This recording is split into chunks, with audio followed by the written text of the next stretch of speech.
Buenas noches, esto es Zona Franca, yo soy Daniel Pacheco. Colombia, no me toca recordárselos, ha vivido este año por sucesos inéditos de corrupción. Y esto ha generado una amplia discusión sobre este tema en diversas áreas del Estado, con los magistrados Ricaurte, Bustos, Tarquino y Malo y el exfiscal Gustavo Moreno. La corrupción ha tocado lo más alto de la rama legislativa y la Fiscalía General de la Nación.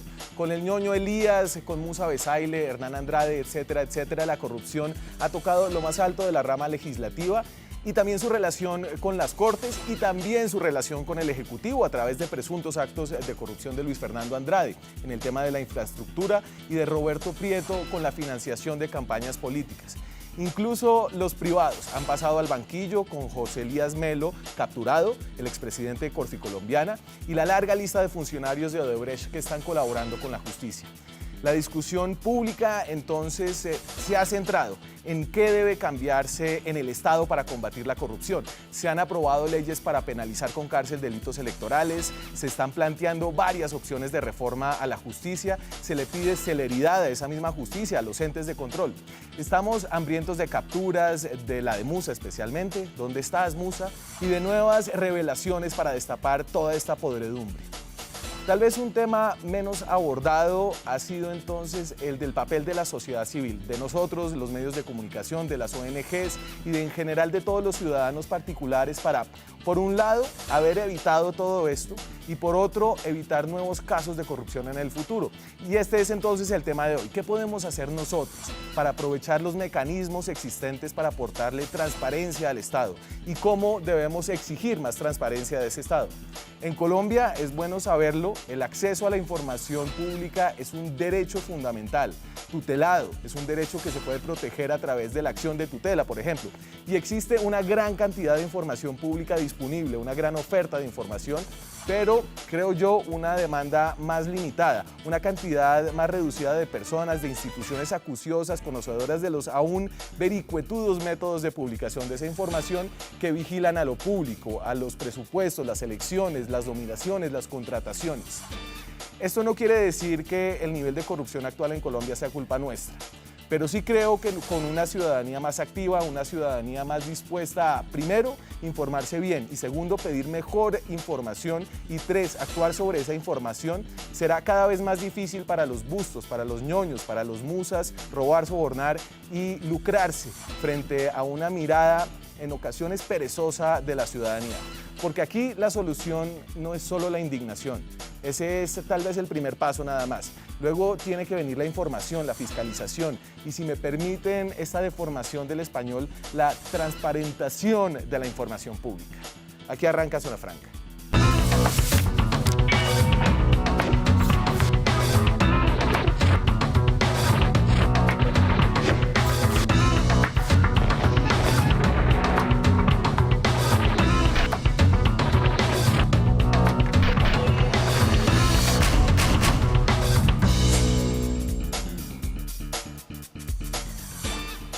Y para esta discusión, un debate tal vez, pero sobre todo una discusión informativa de qué pueden hacer ustedes para fiscalizar mejor al Estado, nos acompañan dos personas que tienen o han tenido en sus títulos de trabajo la palabra transparencia. Camilo Enciso es el exsecretario de Transparencia de la Casa de Nariño, el llamado SAR Anticorrupción, dirige ahora el Instituto Internacional de Estudios Anticorrupción. ¿Qué tal, Camilo? Daniel, muchas gracias por la invitación. Y Andrés Hernández es director de Transparencia por Colombia, una ONG que es como un capítulo de una ONG muy grande que hay en el mundo que se llama Transparencia Internacional. Usted es el director del capítulo colombiano. ¿Qué tal, Andrés? Buenas noches, Daniel. Buenas noches, Camilo. Muchas gracias por la invitación. Mucho trabajo. Bastante. Entonces, este programa surge en parte porque ayer era, y usted lo puede explicar mejor, Andrés, el Día del Derecho a Saber, que hay días de todo, pero el día de ayer, ¿qué era? Bueno, es muy importante. Allá a nivel internacional, el 28 de septiembre es conocido como el Día Internacional del Derecho a Saber. Este no es un tema nuevo, es un tema que incluso viene desde, con unas bases desde los principios de protección de derechos humanos desde hace muchos años, desde hace décadas, pero que poco a poco con el tiempo viene consolidándose en nuestra región, en América Latina, en Colombia, como un día en el que recordamos la importancia de poder acceder a información utilizarla y por lo tanto tener un mejor acceso a nuestros derechos como ciudadanos. Y antes como de entrar de lleno a esto, yo quisiera como que discutiéramos algo muy obvio tal vez para ustedes, pero no sé si para la gente es, ¿cuál es la relación entre transparencia y corrupción? Cuando un Estado se abre las puertas, cuando la gente puede ver lo que hay adentro, qué tipo de decisiones se toman, cómo se toman, cómo se invierten los recursos públicos, en qué se gastan, cómo se contrata, todo eso contribuye a que el Estado se administre bien, a que los funcionarios públicos sepan que tienen que rendirle cuentas a la ciudadanía y que hay un ojo vigilante por parte de la sociedad civil que está dispuesto a juzgar y a castigar a aquellas personas que hacen mal la tarea. Y esto, es decir, suena obvio, pero está bien estudiado, o no, Andrés. Es decir, entre más transparencia hay, menor corrupción existe y, digamos, es una cosa estudiada académicamente, hay ejemplos claros. Sí, tal vez la relación un poco más precisa es que entre más transparencia hay menos riesgo de que se cometan actos de corrupción. A veces, paradójicamente, uno podría pensar que con mucha transparencia no se podría llegar a atacar la corrupción porque los ciudadanos de repente no tenemos todas las herramientas para hacerlo. Pero precisamente lo que estamos celebrando con este día es que, como lo decía también Camilo, con más información en nuestras manos vamos a poder cerrar las puertas a las oportunidades de la corrupción. Y como aterrizando esta discusión, y yo no sé qué, a ver, esto debe ser, yo no sé si fui muy exagerado en la introducción, en el monólogo inicial, porque usted viene de ser el zar anticorrupción, y yo me imagino que debe haber un cuestionamiento acerca de si se han hecho todos estos esfuerzos para transparentar cada vez más el Estado colombiano, y yo creo que hay una cantidad de cosas que hay que reconocer. ¿Por qué estamos en esta discusión tan álgida en Colombia que abarca tantos aspectos del Estado? Yo creo que la lucha contra la corrupción tiene que ser un esfuerzo que suma muchas estrategias. La transparencia y el acceso a la información es una de ellas, pero sin duda el fenómeno de la corrupción sigue muy presente, sigue invadiendo y carcomiendo muchas de las instituciones públicas, tanto del nivel nacional como del nivel territorial. Y, digamos, yo considero, en eso coincido con usted, hay una percepción por parte del público de que el país está completamente desbordado de corrupción y que nada de lo que se ha hecho sirve para nada. Pero yo en eso quiero mandar un mensaje de optimismo.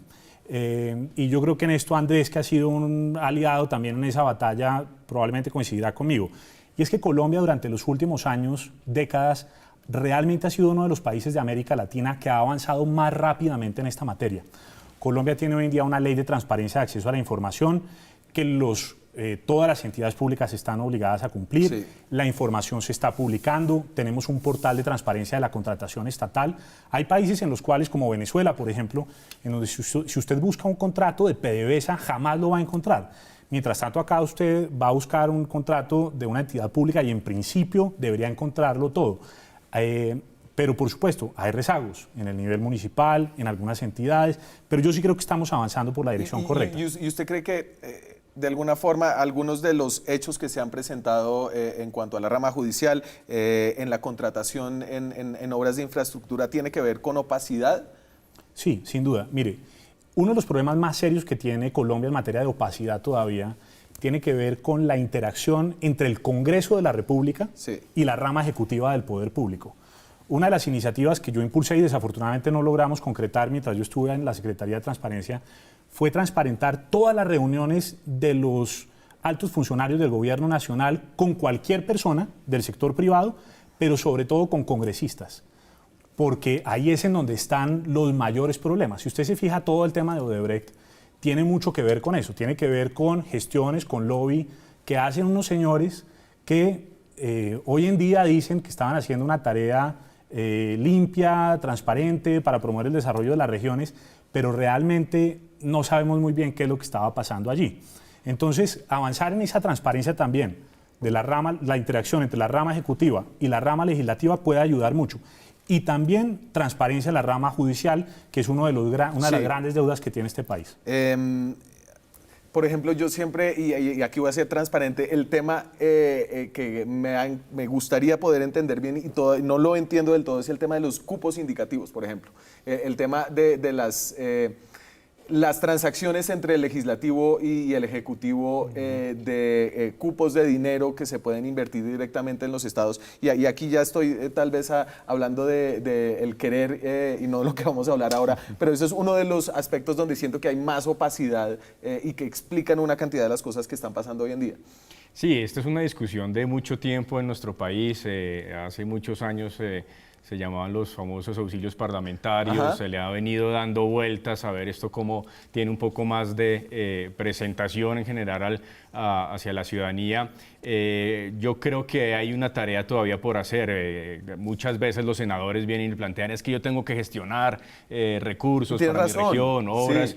Pues es probable además que tienen que responderle a un electorado, pero el gran problema es que no se está haciendo de manera transparente, que se sigue haciendo de manera opaca y que por lo tanto no sabemos cuáles son las transacciones que finalmente se hacen y por lo tanto no las podemos controlar como ciudadanos para ver si realmente están terminando en lo que deberían terminar. Sí, Entonces la relación debería ser muchísimo más transparente. Le juro que es tan opaco que yo he hablado con algunos congresistas, buenos congresistas, que no, ellos mismos no, como no manejan cupos indicativos, no entienden el tema de los cupos indicativos. Y creo que aquí esto es un hecho súper importante que enmarca la discusión, es que el acceso a la información pública es un derecho constitucional, es un derecho tutelado, digamos, es un derecho fundamental y está fundamentado en al menos estos 3 artículos de la Constitución. Entonces, el artículo 23, toda persona tiene derecho a presentar peticiones respetuosas a las autoridades por motivos de interés general o particular y a obtener pronta resolución. El 74, todas las personas tienen derecho a acceder a los documentos públicos, salvo los casos que establezca la ley. Esta es una redacción importante y yo creo que ahorita volvemos sobre eso. Y el 209, la función administrativa está al servicio de los intereses generales y se desarrolla con fundamento en los principios de igualdad, una cantidad de otras cosas, y publicidad. Esto es muy útil, ¿o no? Para los que no somos abogados, tal vez, sí, uno dice, la Constitución dice una cantidad de vainas, pero esto es poderoso, usted puede hacer una cantidad de cosas con esto. Esto es muy poderoso porque es un derecho fundamental reconocido por la Constitución que le permite a cualquier ciudadano utilizar, y esto creo que cualquier colombiano más o menos lo conoce, la acción de tutela, que es una acción que le permite acudir de manera urgente ante un juez de la República para que proteja ese derecho fundamental que está siendo violado. Y mira una cosa, Daniel, que a mí me tiene aterrado desde que salí del cargo. Por distintas razones he tenido que presentar derechos de petición ante diferentes autoridades del Estado colombiano, algunas del orden nacional, otras del orden distrital. Y es increíble a lo que uno se enfrenta. Realmente las evasivas son la regla general, o simplemente no le contestan, o lo redireccionan a otra entidad que después lo redirecciona a la entidad que inicialmente lo había remitido allá. Entonces, el derecho de pedir información realmente se ve gravísimamente vulnerado y yo estoy seguro de que eso le debe pasar a muchos colombianos. Entonces, ahí sí estoy seguro de que tenemos todavía mucho por hacer y hay una tarea muy importante que tiene la Procuraduría hoy en día, como órgano garante de la ley de transparencia, que es robustecerse, fortalecerse y tener la capacidad real para imponer las sanciones a las instituciones que no respetan el derecho de los ciudadanos a pedir la información del Estado. Es la Procuraduría, es decir, la garante de estos derechos, no es decir, si usted pide una información y no se la dan, no le mandan a la policía a ese funcionario, sino le mandan a la Procuraduría. ¿Qué tal lo hace la Procuraduría? Y ahí tenemos una alerta desde la Alianza Más Información, Más Derechos, que es un grupo de organizaciones sociales con las cuales impulsamos desde hace varios años precisamente esa ley de acceso a la información. Identificamos que es fundamental, como es un estándar internacional, tener un órgano garante, se llama. Es decir, el órgano que garantiza ese derecho. Y en Colombia se decidió que eso lo debía hacer el Ministerio Público en cabeza de la Procuraduría General de la Nación. Y nuestra alerta el día de ayer es que lastimosamente no estamos viendo las suficientes acciones de parte de la Procuraduría para empezar ya a imponer sanciones. Pero ¿cómo? Si el procurador está lanzando una campaña de la ética pública, una cantidad de llamados a reformas, no puedo creer que no esté preocupado por la transparencia. Sí, sí está muy preocupado. Es una invitación que le hemos hecho en distintos espacios de darle una atención también prioritaria a ese rol de garantizar el derecho de acceso a la información. Entendemos que el grupo de trabajo que venía encargado de este tema ha tenido unas modificaciones. Puede tener, por supuesto, modificaciones, pero el punto central es que ese deber que tiene desde la ley la Procuraduría no se puede perder y tiene que empezar a poner sanciones donde el derecho de acceso a la información no se está cumpliendo. Adriana Córdoba, la esposa de Antanas Mockus, lidera como el área de transparencia de la Procuraduría. ¿Usted le está dando un compás de espera? No, y lo hemos hablado con ella de manera muy respetuosa, muy amable. Creo que además ejercer el rol de órgano garante como lo tenemos en otros países de América Latina, donde efectivamente se está haciendo un seguimiento a las entidades que no están publicando información, que no están respondiendo al ciudadano y que se imponen sanciones efectivas, pues por supuesto nos toma tiempo, pero a ver, la ley ya lleva unos años, sí. Pocos, pero lleva un tiempo y necesitamos también desde la ciudadanía pedirle a la Procuraduría que se active mucho más, porque definitivamente sí consideramos que es un derecho clave, por supuesto, para acceder a otros derechos, a la salud, a la educación, a la vivienda, etcétera, pero es un derecho fundamental también para la lucha contra la corrupción. Y usted menciona la ley de transparencia, ¿esto es suyo? La ley de transparencia... Del no, 2014. La ley de transparencia es de 2014, yo todavía no había ingresado a la Secretaría de Transparencia, pero sí trabajamos en el proceso de implementación de la ley y en el proceso además de capacitación a los funcionarios públicos para que supieran cuáles eran sus obligaciones, sus mandatos bajo la ley de transparencia. En esto hay que reconocer, el problema es que en Colombia hay casi 1,5 millones de funcionarios públicos y la capacidad que tiene, por un lado, la Secretaría de Transparencia y el Estado en general, de ir formando a toda esta gente para entrar en esta lógica de respeto a la ley de transparencia, sí, pues toma su tiempo. Pero yo sí le puedo decir una cosa, ya lo que Daniel mencionaba, y es que la Procuraduría está diseñando todo un programa de fortalecimiento a su área de transparencia para poder cumplir con los desafíos que tiene la ley. Y yo creo que ahí tienen 2 desafíos que vale la pena recalcar. El primero es hacer cumplir el mandato de la ley de transparencia que obliga a los partidos políticos y que por regla general no cumplen las disposiciones de la ley. Y adicionalmente tienen que poner en cintura también a los fondos parafiscales que administran billones de pesos todos los años. Las cajas de compensación... No, los parafiscales entendidos aquí me estoy refiriendo a... bueno, las cajas de compensación sí, también son sujetos obligados y ellos, frente a ellos también hay que apretar el cinturón. Pero me estaba refiriendo en este caso a fondos tipo el Fondo Hortofrutícola, Fede Cacao, etcétera, que manejan muchos recursos de tasas y contribuciones que deberían ser reinvertidos en beneficio del sector, pero a veces no hay tanta transparencia allí. Y usted hablaba de los entes obligados y aquí también, es decir, yo creo que yo mismo no estaba consciente de todos los derechos que nos otorgaba nuestra muy garantista Constitución y nuestra muy elaborada ley. Ustedes saben que la letra aguanta todo aquí en este país, pero los entes obligados incluyen los siguientes y no son solamente los entes públicos. Entonces, los más tradicionales que son todos los entes públicos de todas las 3 ramas, pero hay otros no tradicionales y son todos aquellos que reciban recursos públicos o produzcan información pública. Entonces, o presten servicios públicos, ¿cierto? No, entonces usted, Codensa está obligado a responderle a usted derechos de información. La rama judicial, la rama legislativa, el Congreso, los partidos políticos, el gobierno, por supuesto, las alcaldías, las contralorías, la Procuraduría, los entes de control, ¿qué tipo de empresa, por ejemplo, maneja recursos públicos? Si a Transparencia por Colombia se gana un contrato con el Estado, ¿estaría obligado a responder derechos de petición sobre qué está haciendo con esa plata del Estado? Estaríamos obligados nosotros o cualquier otra entidad de sociedad civil o de sector privado que reciba recursos públicos a responder, como lo dice la ley, en términos de transparencia activa, en términos de entrega de información y, por supuesto, a dar las explicaciones correspondientes al uso de esos recursos. Por supuesto, son recursos de todos que tenemos que darle la publicidad suficiente.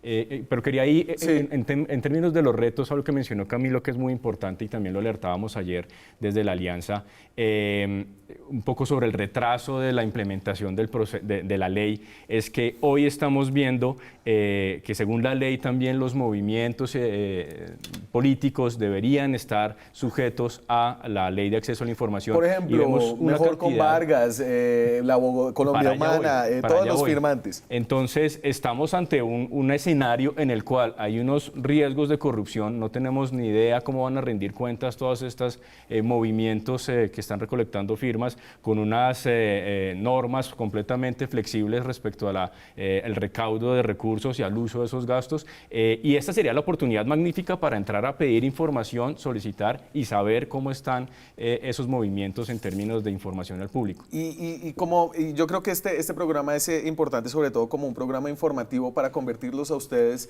en personas empoderadas de sus derechos. Si es pensionado, si es estudiante, si tiene tiempo de sobra, por favor, hostigue a los entes públicos para que den información. Y lo puede hacer a través de la Ley 1712 de 2014. Y solamente les pongo como el segundo artículo que me parece que resume bien un poco el propósito de la ley. Principio de máxima publicidad para titular universal. Toda información en posesión, bajo control o custodia de un sujeto obligado, los que hablamos ahorita, es pública y no podrá ser reservada o limitada, sino por disposición constitucional o legal de conformidad con la presente ley. Entonces, y creo que aquí, a veces en Colombia uno siente que no sabe todos los derechos que tiene y hay una cantidad de poder en un simple ciudadano con esta ley. ¿Qué tipo de información a usted le parece, por ejemplo, Camilo, que es más útil y que podría solicitar la gente? Andrés daba un ejemplo. ¿Usted qué se le ocurriría?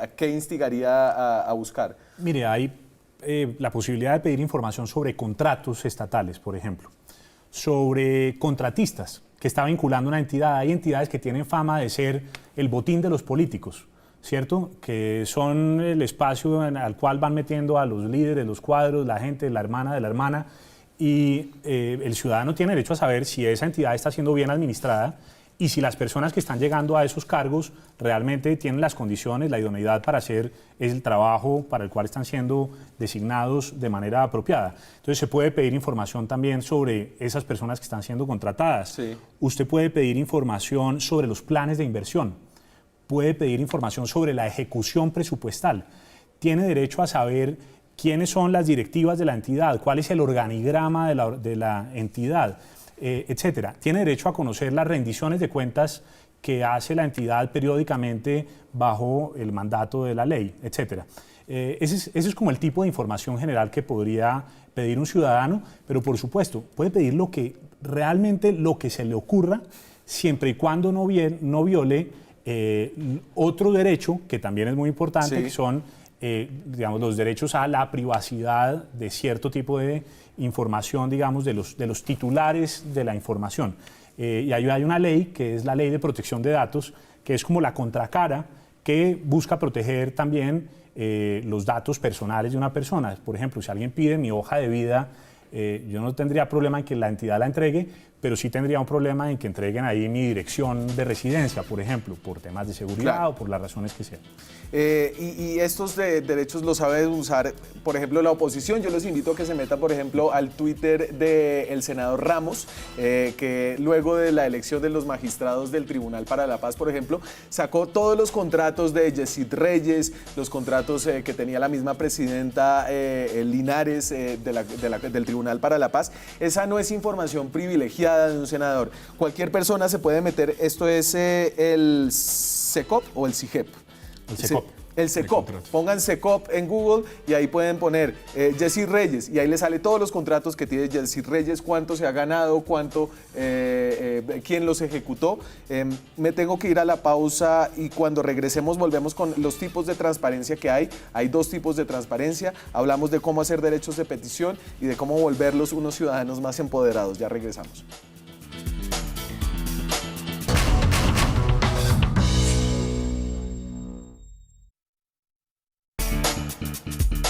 Seguimos en Zona Franca. Esta noche estamos hablando de lo que usted puede hacer, las herramientas que usted tiene para transparentar la acción del Estado, para ser más activo en esta lucha contra la corrupción y cosas que ustedes pueden hacer y que hacen incluso funcionarios públicos que parecen como de personas especializadas, pero que usted puede hacer es ver los contratos que otorga el Estado a cualquier persona. Por ejemplo, el senador Ramos Maya del Centro Democrático tuiteó hace algunos días, por ejemplo, que el magistrado de la Justicia Especial de Paz, del Tribunal para la Paz, Yesid Reyes, exministro del gobierno Santos, es contratista del gobierno, y eso es cierto, lo encontró en el CIGEP o el SECOP, ¿cierto?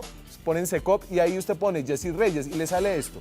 Entonces, Yesid Reyes, como pueden ver, tiene un contrato por 267 millones de pesos de prestación de servicios y ahí le dice la duración del contrato, cómo se debe ejecutar, cuáles son las condiciones del contrato y le dice si el contrato está abierto o cerrado, si ya se ejecutó. Esto lo puede hacer cualquier persona con cualquier funcionario, con cualquier persona que sea célebre o no célebre, está la información ahí abierta. Y esto es tal vez parte de los principios de transparencia activa que ya nos va a explicar Andrés más exactamente qué significa. Lo tengo por aquí. Ahí está. Entonces, la transparencia activa se hace a través de medios de difusión pública y entonces es un principio de máxima transparencia. Todas las entidades tienen que divulgar de manera proactiva su información y el otro principio que guía la transparencia activa es el principio de facilitación. Es decir, no importa que la información esté en la página de internet, si usted se tiene que meter por 20 vínculos para encontrarla, tiene que ser fácil de encontrar, ¿no? Fácil de acceder a esa información y también debe ser, por ejemplo, un ejemplo bueno es la información, por ejemplo, de números o de datos. Si está pegada en un PDF donde usted no puede buscar los datos o no puede combinar esos datos con otros datos, pues no es útil, no están facilitando las cosas. Exactamente, esa es una de las barreras tradicionales al acceso a la información cuando no es, y la ley lo dice, oportuna, veraz, etcétera, pero además dice que tiene que ser reutilizable. Y poder utilizar un PDF cuando tengo que, por ejemplo, analizar varios documentos, me toca pues prácticamente pasarlos a un procesador de palabras y empezar a hacer, y eso es un obstáculo al acceso a la información. Cuando hablamos de transparencia activa, precisamente estamos refiriéndonos a que hay una información que es esencial, que proactivamente las entidades públicas y los sujetos obligados de la ley deben estar divulgando sin que nadie se las pida. Ya habíamos mencionado alguna de ellas, los presupuestos, los planes de compra, los organigramas, quiénes componen una entidad pública, cómo me puedo comunicar con ella, pues porque sería un poco ineficiente que pues todo el mundo esté escribiendo para poder saber, bueno, quién es el director de esta entidad, quién es el subdirector, quién es el funcionario. Entonces, la ley dice, aquí hay un set de información que todo el mundo tiene que publicar y en eso se ha avanzado relativamente bien en el país. Lo otro que conocemos como más la solicitud de información tiene que ver pues con buscar los datos que no están proactivamente puestos en un sitio web. Y póngale ahí el freno de mano a esa porque ya voy a la pasiva, pero quería preguntarle, Camilo, por ejemplo, ¿debería ser una obligación de los congresistas publicar su declaración de renta? Yo creo que sí. No solo de los congresistas, sino de todos los altos funcionarios del gobierno nacional y de los altos funcionarios de los gobiernos territoriales. E incluso yo sugeriría ir más allá. Hay países como Bolivia en donde las declaraciones de bienes y renta, las declaraciones juradas, como las conocen los que se mueven en este mundo, son públicas, pero de todos los funcionarios públicos. Yo creo que ese es el deber ser. Los servidores públicos tenemos un deber de transparencia adicional al del resto de los ciudadanos. En esto quiero rescatar algo. El presidente Santos, por primera vez en la historia de este país, le dio la instrucción a todo su Consejo de Ministros de publicar sus declaraciones de bienes y rentas. Y se publicaron, incluso hubo rankings sobre cuáles eran los ministros que tenían un patrimonio mayor, los más vaciados. Eso fue un motivo de discusión. Cárdenas salió, el de la plata tiene plata. Era de los de arriba. Entonces yo creo que ese primer paso que dio el gobierno debería institucionalizarse, debería formalizarse, debería haber una legislación que obligara a que todos los servidores públicos, por lo menos de los de ese nivel, del gobierno nacional, altas cortes, gobiernos regionales, alcaldías y Congreso publicaran sus declaraciones. Y aquí, digamos, a ver, en medio de todo, creo que la rama ejecutiva lo ha hecho bien. ¿Cómo le ha ido al legislativo y a la rama judicial? Siento yo que ahí está la mayor opacidad en términos de acceso a la información. Por ejemplo, la conformación de listas de magistrados, las mismas hojas de vida y declaraciones de bienes de los magistrados de las altas cortes, Andrés. Exactamente, exactamente. Eso también es una de las alertas que veíamos ayer en la celebración del derecho a saber y alertábamos sobre el rezago que hay y pues frente a un tema tan sensible como lo vemos hoy con el Poder Judicial, en precisamente divulgar esa información que es vital. Veíamos una cosa que nos llama mucho la atención, una de las altas cortes, el Consejo de Estado, que justamente es una de las cortes que más ha avanzado en transparencia y rendición de cuentas, lastimosamente no está tomando la ley 1712 de acceso a la información como uno de sus estándares para poder indicar qué es lo que debe publicar. Si esta corte, que es probablemente una de las más avanzadas, no lo está haciendo, las demás están muchísimo más rezagadas. Y hoy estamos viendo los problemas de que esa información no está ahí. Tenemos unos casos de corrupción muy evidentes que involucran a exmagistrados de la Corte Suprema, pero podríamos tener una información mucho más amplia sobre todos los que ya están ahí, sobre todos los que van a aspirar a nuevos cargos, no solamente en las altas cortes, en la Fiscalía, por ejemplo, que también tiene una importancia fundamental en el sistema judicial, y es clave que podamos saber quiénes llegan a esos altos cargos, cuáles son sus hojas de vida, sus declaraciones de conflictos de interés, en qué procesos han estado participando de manera previa y cómo logran llegar a esos cargos. Y entonces voy a la transparencia pasiva, que es cuando usted tiene derecho a pedir información que no está disponible en la página web a través de un derecho de petición. El derecho de petición, y entonces aquí es importante, al principio hablábamos de esa redacción de uno de los artículos de la Constitución. Toda información pública es pública a no ser de que la ley lo diga explícitamente. Entonces, en caso de ser negada la información que usted solicita a través de un derecho de petición, yo creo que si uno se mete a la página de transparencia encuentra cómo hacer un derecho de petición, Andrés. En la página de la Alianza Más Información, Más Derechos, donde están todas nuestras organizaciones, ahí encuentran toda esta información. Eso es un formato, entonces, en caso de ser negada la información solicitada, debe estar sustentado explícitamente por una ley.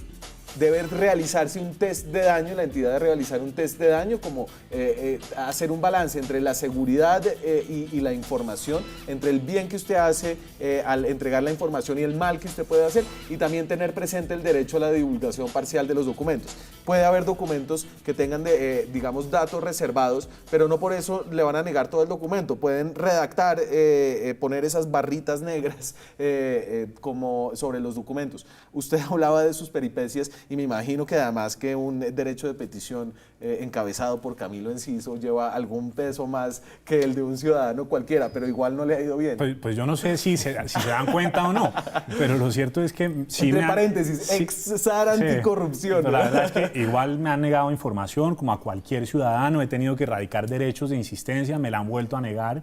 En este momento estoy preparando una acción de tutela para ir detrás de alguien que ha negado la información. No porque le quiera hacer daño, sino porque yo tengo derecho a que me entreguen la información que estoy pidiendo. ¿Y se puede saber? Sí, estoy pidiendo una información a una entidad del distrito sobre actas de reuniones con empresarios del sector privado.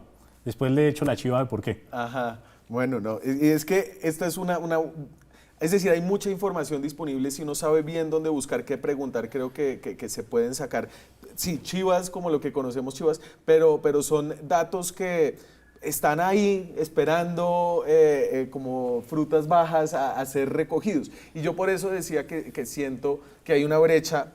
Es decir, sin decir que es perfecta, ni mucho menos la transparencia que ofrece el Estado, ni activa ni pasivamente, con todos sus problemas, Andrés, ¿usted cree que hay una ciudadanía suficientemente activa buscando esa información? Yo creo que hay de todo. Yo creo que también, así como a veces decimos, bueno, no metamos a todos los funcionarios públicos en la misma bolsa, pues también en la sociedad civil tenemos de todo. Tenemos desde académicos que utilizan información para sus investigaciones, tenemos periodistas que también en el momento de indagar sobre temas buscan datos específicos, tenemos ciudadanos informados que saben cómo utilizar la ley de acceso a información o interponer una acción de tutela, como lo decía Camilo, pero también tenemos una gran mayoría de gente que probablemente desconoce todos estos temas. Yo creo que aquí el punto central es que como ciudadanos nos preguntemos específicamente qué es lo que necesito saber y hacer el esfuerzo de buscar quién me puede responder eso. Muchas veces, como lo hablamos hace un rato, al ciudadano nos tienen de un lado para otro, en una entidad pública a la otra.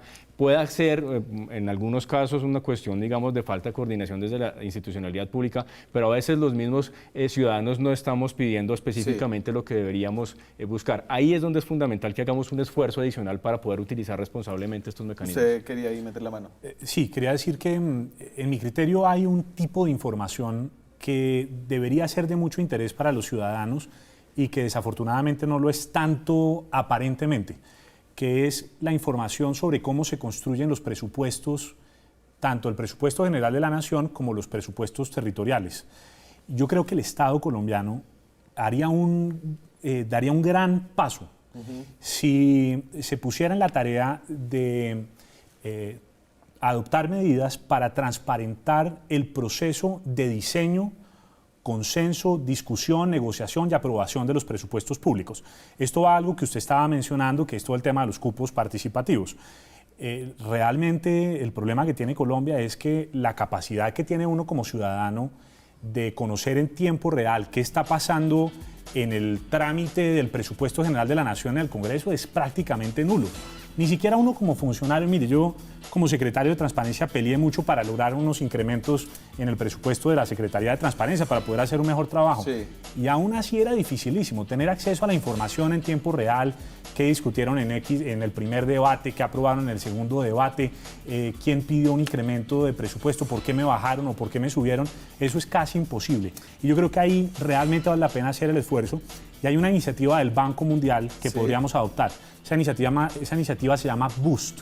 Hoy en día la tienen 5 países y ha tenido éxitos importantes, porque la gente sí está pudiendo participar más, opinar más y pues de esa manera tener mayor confianza en cómo se diseña el presupuesto. Es que es esa opacidad. El ñoño Elías estaba en la comisión tercera, el senador Correa también investigado estaba en la comisión tercera. Es ahí, me voy a la pausa. Cuando regresemos, ¿qué dicen los bogotanos acerca de su contribución a la lucha contra la corrupción? Más allá de la indignación, ya regresamos.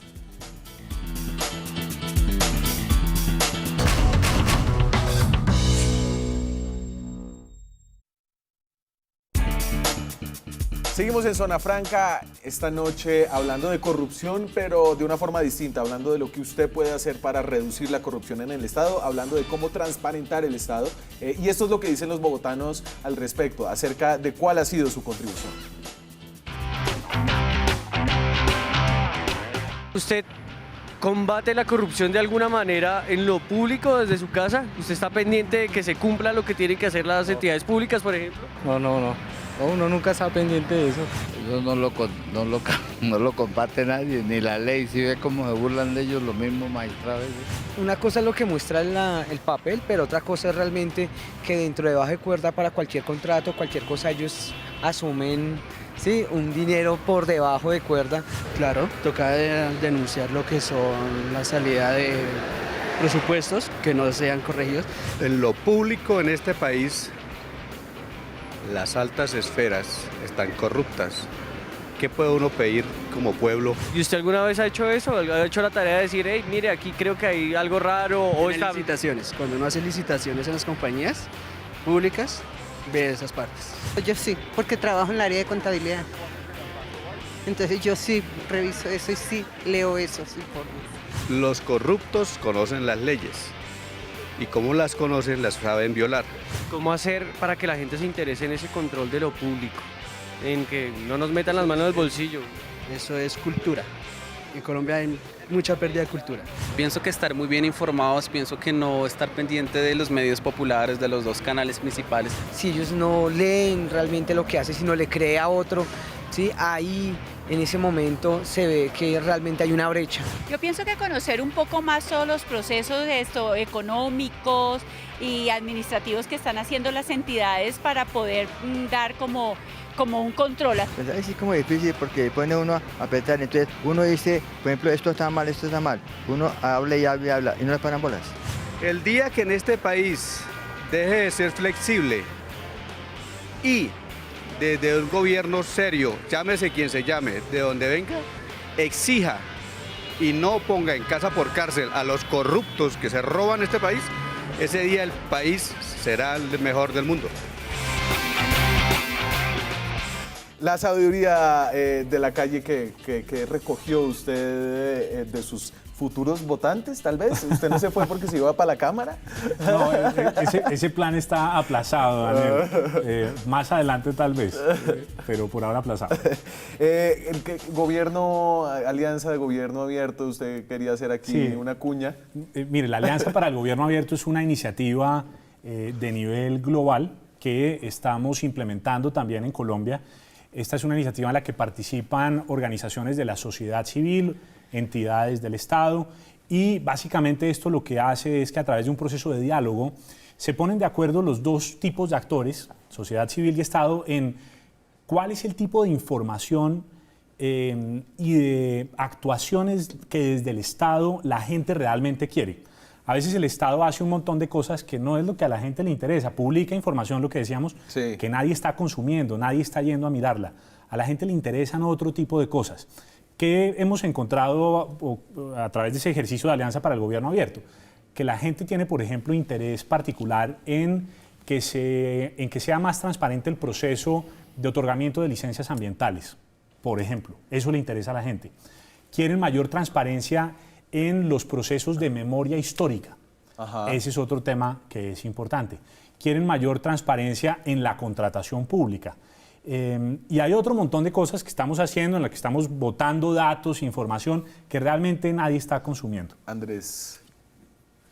No, buenísimo. Yo en general creo que todos los estados civilizados deben avanzar en unos estándares de apertura hacia la ciudadanía, rendir cuentas de manera amplia y poner a disposición de todos los ciudadanos no solamente información, sino el resultado de su labor propiamente dicha.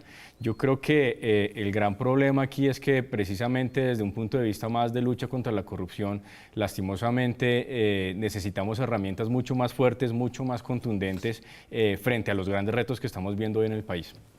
Perfecto, me voy a la pausa. Cuando regresemos hay un caso que podría ayudarnos a hablar de transparencia. No sé si vieron lo de Calero, el creo que ahora excónsul de San Francisco, y también les doy los rankings. Es importante saber cómo nos va y cómo nos va por dentro, cómo está Colombia en comparación con el mundo y cómo están las entidades adentro de Colombia entre sí. Ya regresamos.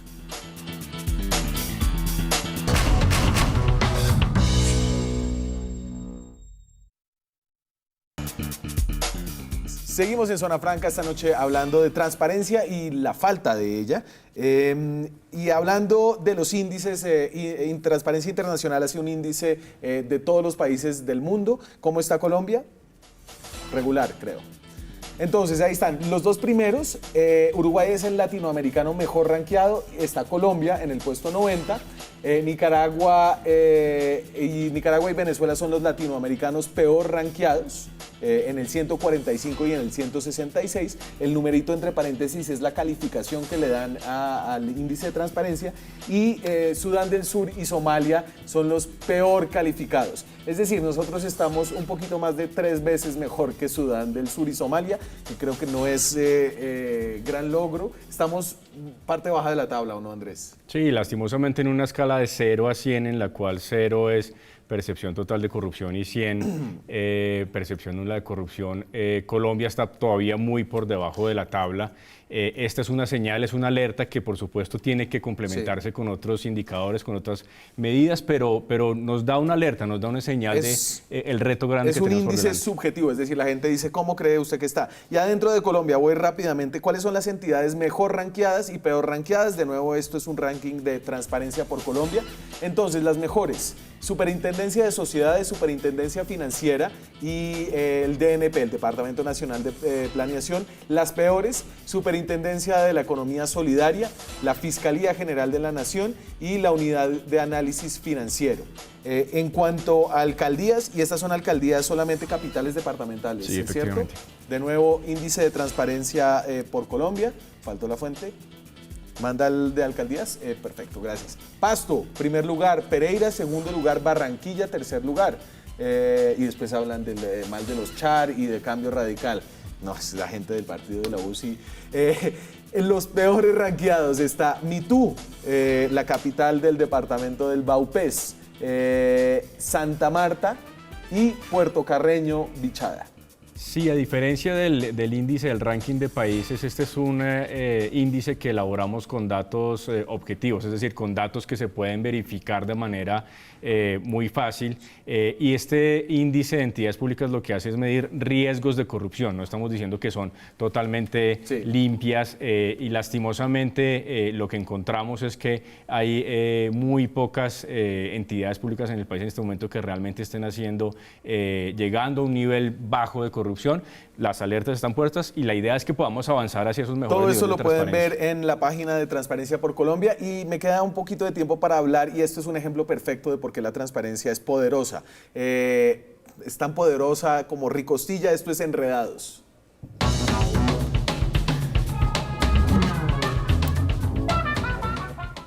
Tumban el nombramiento de Carlos Calero como cónsul en San Francisco. El Tribunal Administrativo de Cundinamarca falló una demanda de nulidad interpuesta por un ciudadano, el presentador de televisión. A ver, y aquí, Camilo, esto es muy injusto. Yo estoy un poco indignado porque Carlos Calero evidentemente no estaba calificado para ser cónsul, pero tampoco lo están la mayoría de nombramientos que todos los gobiernos hacen de cónsules. Pero es un ejemplo de cómo la transparencia o la celebridad, en este caso de Carlos Calero, jugó en su contra. ¿No le parece? Sí, mire, desconozco el fondo de la decisión, entonces no quiero hablar de eso, pero sí quiero hacer el llamado de atención sobre esto.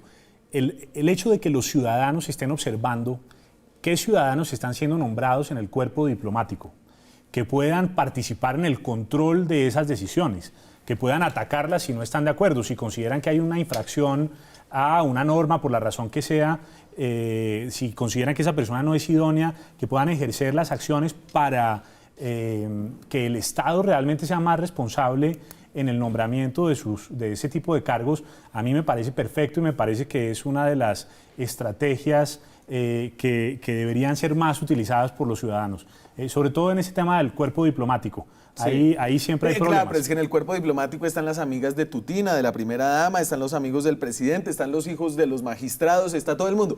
Pero porque aquí esto es como la transparencia en positivo, ¿no? Digamos que como Carlos Calero brilló tanto, entonces le cayeron encima. Sí, pero hay que hacer la tarea completa, hay que mirar quiénes más están ahí, utilicemos las herramientas. Y bueno, no, pero hay que llegar a más información, eso nos debería dar más orientación respecto a los grandes desafíos que tenemos en materia de lucha contra la corrupción en el país. Le quería decir una cosa, para cerrar. Sí, señor. Volviendo a un tema del índice de transparencia. A mí me parece fantástico que la sociedad civil y las ONGs midan al Estado y al gobierno en cómo están avanzando en temas de transparencia y prevención de riesgos de corrupción. Pero también es importante que esas mediciones sean transparentes. Coincido con Andrés en que la medición que hace Transparencia por Colombia en Colombia tiene unos estándares objetivos, visibles, que todos podemos evaluar y mirar. Pero el índice de transparencia internacional no tenemos ni idea realmente qué está midiendo. Sí, sabe, ese índice está... Pero guardaron el debate cuando ya no tenemos tiempo. Ese índice está construido sobre 8 fuentes de información que no están abiertas. Solamente 2 son de libre acceso. Las demás están cerradas. Entonces, la gente que trabaja desde el Estado promoviendo la transparencia no tiene esa información a la mano. Pero se le puede pedir a Transparencia Perfecto, Internacional. señores. Derecho de petición, aunque no sé si ese sea uno de los entes obligados. Muchas gracias, Camilo. Muchas gracias, Andrés. Vamos a ver si logramos vencer la opacidad del Estado colombiano. Creo que todos tenemos un papel acá. Antes de irme, los dejo con Patricia Pardo en su programa Confesiones, que esta noche tiene al actor Juan Pablo Barragán. Y nos vemos la próxima semana con más periodismo, con más debate, con más opinión. Chao. Yo quería tener una moto y ser malo y darme en la jeta y que me respetaran, pero era muy cobarde. Yo me acuerdo que yo hice una maleta y lo metí ahí para llevarlo al colegio. Había una orientadora que me ayudaba a cuidarlo y yo quería actuar. Y ahí había un jefe que era el que me decía que era muy feo. Yo tenía el intestino como hasta acá, salido. Y la bala me perforó los pulmones.